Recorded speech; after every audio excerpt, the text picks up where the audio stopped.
Hi all, இன்னைக்கு வீடியோவில் rose petals வச்சு எப்படி ஒரு வேணி ரெடி பண்ணுறது அப்படிங்கிறத பார்க்கலாம். ரோஸ் பெட்டல்ஸ் வச்சு வேணி ரெடி பண்ணணும் அப்படிங்கும்போது அந்த பெடல்ஸ் வந்து நல்லா ஃப்ரெஷ்ஷாகவும் நல்லா திக்காகவும் இருந்தால் தான் ரோஸ் பெட்டல்ஸ் வந்து உடையாமல் நம்மளால் கோர்க்க முடியும். ஸோ நீங்கள் ரோஸ் பெட்டல்ஸ் வாங்குறீங்க அப்படிங்கும்போது இதெல்லாம் பார்த்து வாங்குங்க. ஃபஸ்ட்டு நான் ஒரு ஊசியில் நூல் கோர்த்துக்கிட்டேன்.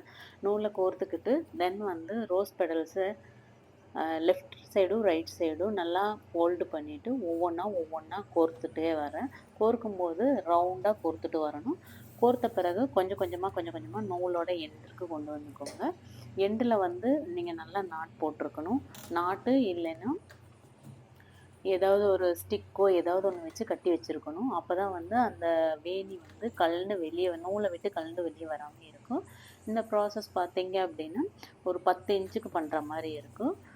ஸோ இதே மாதிரி தான் ஸ்டெப் பை ஸ்டெப்பாக ரோஜா பூவை நீங்கள் வந்து லெஃப்ட் சைடும் ரைட் சைடும் ஃபோல்ட் பண்ணி ஒவ்வொன்றா அதனோட எட்ஜு ரொம்ப எட்ஜுக்கும் கொண்டு வராமல் ஒரு 75% அளவுக்கு எட்ஜுக்கும் கொண்டு வந்துட்டு மெதுவாக ஒன் பை ஒன்றா ரவுண்டாக சுற்றிக்கிட்டே வாங்க. இந்த மாதிரி கோர்க்கிறது யார் வேணால் பண்ணலாம். ரொம்ப ஈஸியாக இருக்கும். சப்போஸ் நீங்கள் பிகினராக இருக்கீங்க, ஃபஸ்ட் டைமாக நீங்கள் ஃப்ளவர் மேக் பண்ணுறீங்க, இந்த மாதிரி வேணி ரெடி பண்ணுறீங்க அப்படின்னாலும் கூட உங்களுக்கு ரொம்ப ஈஸியாக தான் இருக்கும். ரொம்ப டஃப்பான விஷயம் இல்லை. ஊசியை ஏன் வந்து நான் இந்த மாதிரி ஹோல்ட் பண்ணி வச்சுருக்கேன் அப்படின்னா, இப்போ நம்ம கடைசி வரைக்கும் கையில் பிடிச்சிட்டு கோர்க்க முடியாது. கோர்க்கும்போது சப்போஸ் ஊசி நழுவி விடலாம், இல்லைன்னா உங்கள் கையில் ஊசி ஏறிடலாம். அந்த பர்பஸ்க்காக வேணி கட்டும்போது ஊசி இந்த மாதிரி ஏதாவது ஒரு ஹோல்ட் பண்ணுற பிளேஸில் வச்சுட்டு தென் வந்து ரோஜா இதழ்களை இப்படி மடக்கி பண்ணும்போது ரொம்ப ஈஸியாகவும் இருக்கும், வேலையும் குயிக்காகவும் முடியும். இப்போ நீங்கள் பிகினராக இருக்கீங்க அப்படிங்கும்போதும் கிட்டத்தட்ட உங்களுக்கு 20 to 30 மினிட்ஸ் ஆகும். கொஞ்சம் எக்ஸ்பீரியன்ஸ் ஆகும்போது 10 to 15 மினிட்ஸில் நம்ம நீட்டாக பண்ணிடலாம். இந்த மாதிரி ப்ராசஸ் பண்ணும்போது மெதுவாக பொறுமையாக பண்ணுங்கள். ஒரே இடத்துல ஃப்ளவரை கொண்டு போய் வைக்காதீங்க. ஒன் பை ஒன்றா அப்படியே ரவுண்டாக சுற்றி வைக்கிற மாதிரி பார்த்துக்கோங்க. கொஞ்சம் கட்டும்போது மெதுவாக அப்படியே புல் பண்ணி விட்டுட்டே இருங்க.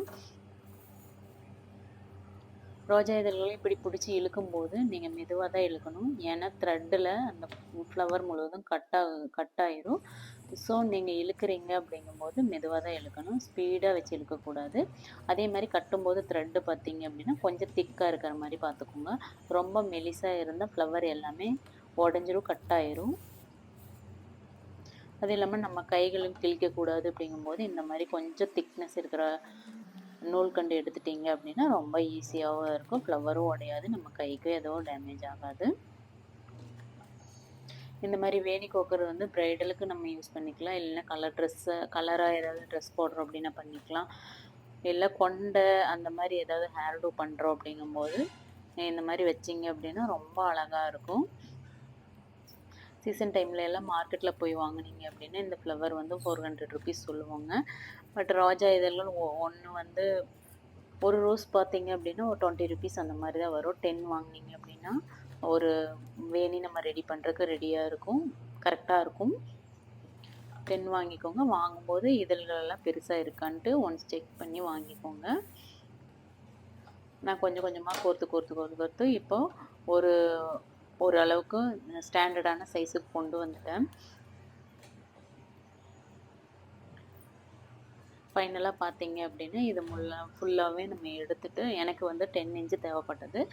ஸோ நான் 10 இன்ச்சுக்கு நான் இந்த மாதிரி கோர்த்து எடுத்துட்டேன். எடுத்த பிறகு ஃபைனலாக என்ன பண்ணணும் அப்படின்னா நாட் போட்டுக்கணும். நாட் போடலை அப்படிங்கும்போது அது எல்லாமே கழண்டு வந்துடும். ஸோ ஃபைனலாக நான் என்ன பண்ணுறேன், நாட் 1 அப்படிங்கிற 2 to 3 டைம்ஸ் நான் நாட் நல்லா போட்டுக்கிறேன். போட்டு வச்சுட்டோம் அப்படின்னா அழகான ஒரு வேணி ரெடி. இந்த வீடியோ உங்களுக்கு பிடிச்சிருந்தது அப்படின்னா லைக் பண்ணுங்கள், ஷேர் பண்ணுங்கள், கமெண்ட் பண்ணுங்கள். மறக்காமல் நம்ம சேனலை சப்ஸ்கிரைப் பண்ணுங்கள். தேங்க்யூ.